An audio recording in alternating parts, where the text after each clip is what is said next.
Praise be Jesus and Mary. As you sent me into the world, so I sent them into the world, and I consecrate myself for them, so that they also may be consecrated in truth.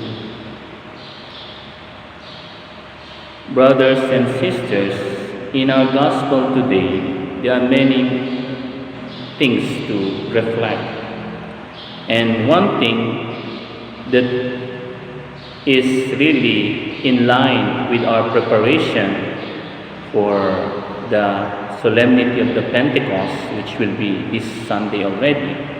And we know that in the solemnity of the Pentecost, we end the Easter season. So balik na tayo sa ordinary time after the Pentecost. And why is it that I choose this verse for our reflection regarding sending us or sending the disciples to the world? Because this command is not only for the apostles. Alalahanin po natin, hindi lang ito sa mga apostles, kundi sa gabos, sabi nga sa Bicol, sa lahat po, kasama na ako at ikaw. We are sent by Jesus to preach the good news to the world. And yet, here, there's something interesting. Ano yun? Jesus said, consecrate them in the truth. Consecrate them in the truth. Sa Tagalog pa, i-consecrate sila sa katotohanan. Ayan, sa katotohanan. And what is the truth? Where can we find the truth? But in Christ Himself.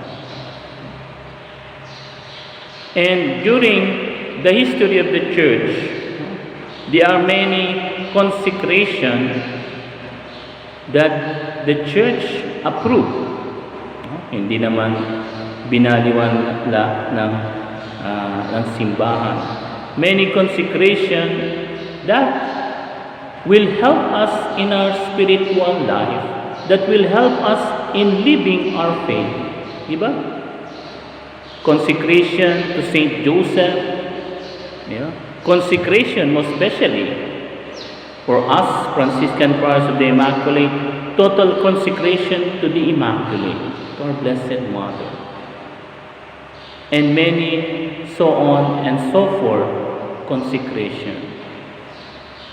Sabi nga nung isang pari namin, is that against the consecration that God or Jesus tells us? No, it's not. And remember also that in virtue of our baptism, na tayo binyagan, tayo rin ay consecrated.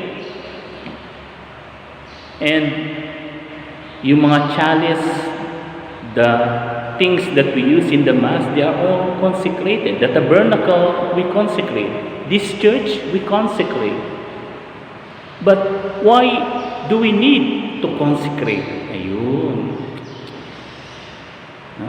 To summarize and to simplify, consecration means putting apart a person or a thing dedicated only to God.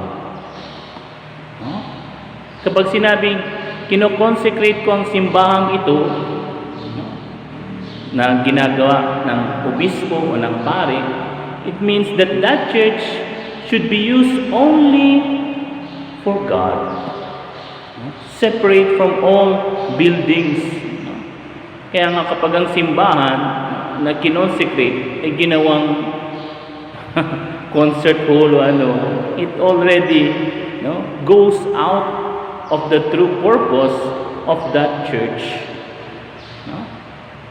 And sometimes, most of the time, sad to say, many in the church forget this reality.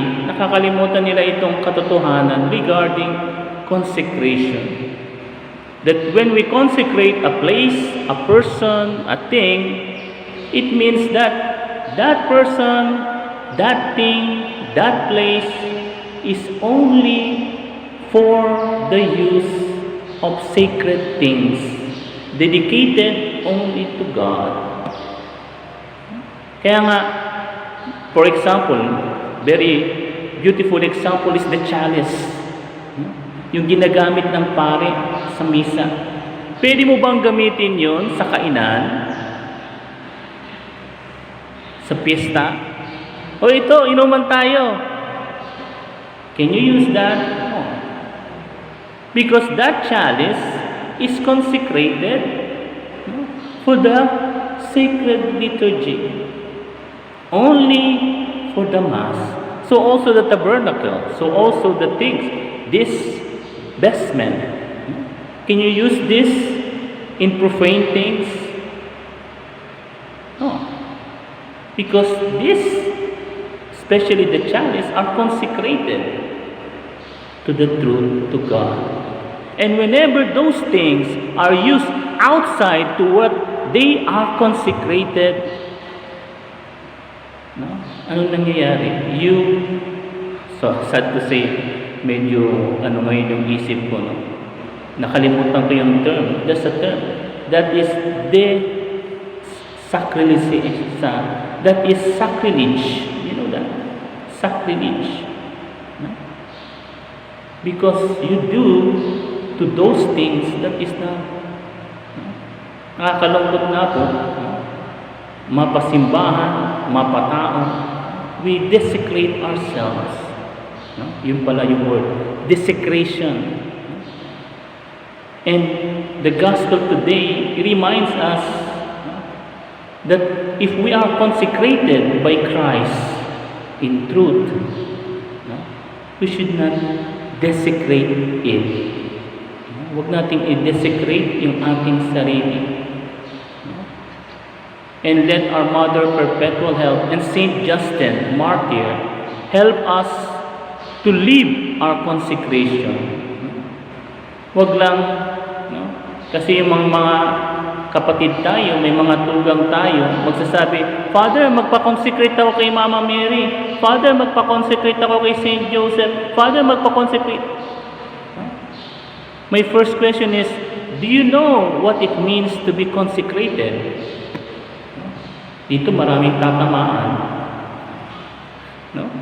Magpapa-consecrate kay Mama Mary, hindi naman nagro-rosaryo. Nagpapa-consecrated kay Mama Mary, no? Sa isang group, o sabihin na natin, sa Mim and Toffee, hindi naman mag-attend ng formation, hindi naman mag-attend ng recollection.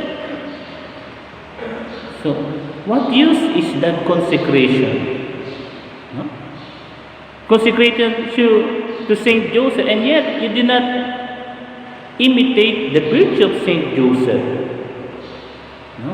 So ano yun? Superstition? No. Nagiging superstition na lang. No? Because we do not really live by our own consecration. No? And it is not anymore a consecration of truth, but a consecration to lies. No? Consecration sa kasinungalingan. It is not anymore consecration to the truth. Because we do not live by what we are consecrated. No? Kaya nga, sa lahat po dyan, ng mga nakikinig na nagpa-consecrate kay Mama Mary, kay Saint Joseph, kay Saint Jude, and so on and so forth, let us remember, especially our baptismal. Remember, when we are baptized, we are consecrated to God. Do we live that consecration? No?